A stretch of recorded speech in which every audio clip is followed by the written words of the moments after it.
بسم الله الرحمن الرحيم. الحمد لله رب العالمين.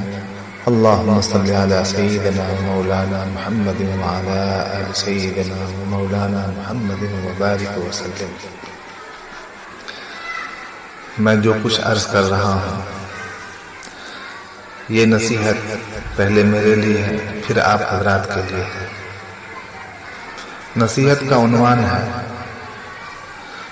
سلامت خلوت میں ہے. حضرت حکیم الامت مولانا اشرف علی تھانوی رحمۃ اللہ علیہ اپنے ایک ملفوظ میں ارشاد فرماتے ہیں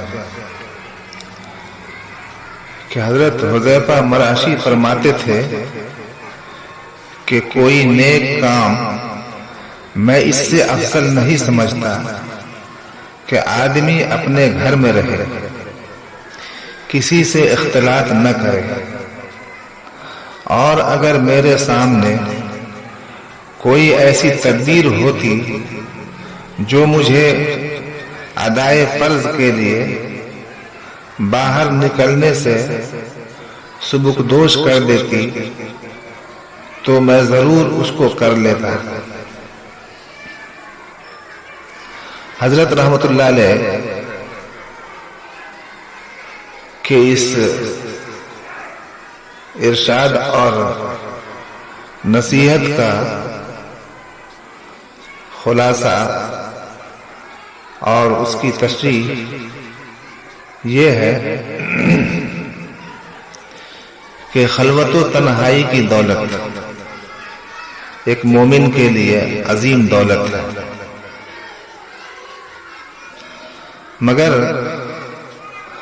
خلوت اسی کو کہتے ہیں کہ جس میں بندہ اپنے خدا کے ساتھ لو لگائے، اللہ کے سوا کسی سے سروکار نہ رکھے، تاکہ یہ خلوت رحمت ثابت ہو. اگر کسی کے ساتھ بات چیت کا بھی سلسلہ جاری ہے تو وہ خیر کے ساتھ ہو اور نبی پاک صلی اللہ علیہ وسلم کی سنت کے مطابق ہو، شریعت کے خلاف نہ ہو، تو یہ بھی خلوت میں داخل ہے. بہرحال مشہور خلوت جو اولیاء اکرام کے ہیں، جس کا ابھی تذکرہ ہوا ہے، یہ خلوت واقعتاً اللہ کی رحمت ثابت ہوتی ہے. اور یہ خلوت آپ صلی اللہ علیہ وسلم سے بھی ثابت ہے. آپ صلی اللہ علیہ وسلم خلوت صرف اور صرف اللہ کے حضور میں اور اللہ کی معیت میں اختیار فرماتے تھے. چنانچہ آپ علیہ الصلوۃ والسلام نے بعثت سے پہلے اسی خلوت کو اختیار فرمایا تھا. روایت و سیرت سے ثابت ہے کہ سرکار دو عالم صلی اللہ علیہ وسلم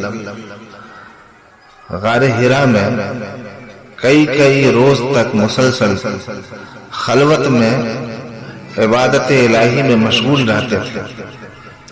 نبوت سے قبل کا تقریباً 15 سال کا عرصہ آپ صلی اللہ علیہ وسلم نے اسی غار حرا میں گزارا. روایت میں الفاظ ہیں کان یتحنس بغار حرا. آپ علیہ الصلوۃ والسلام غار حرا کی تنہائی میں عبادت و طاعت الہی میں مشغول رہتے تھے.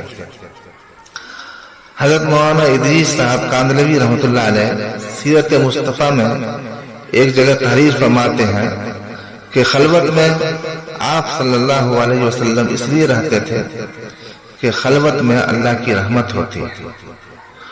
چنانچہ یہ مبارک طریقہ انبیاء کرام و صلحائے امت کا بھی رہا ہے اس لیے اللہ سے دعا فرمائے اللہ تعالیٰ یہ دولت ہمیں بھی اور آپ کو بھی اور ہمارے تمام اصحاب کو بھی عطا فرمائے، آمین۔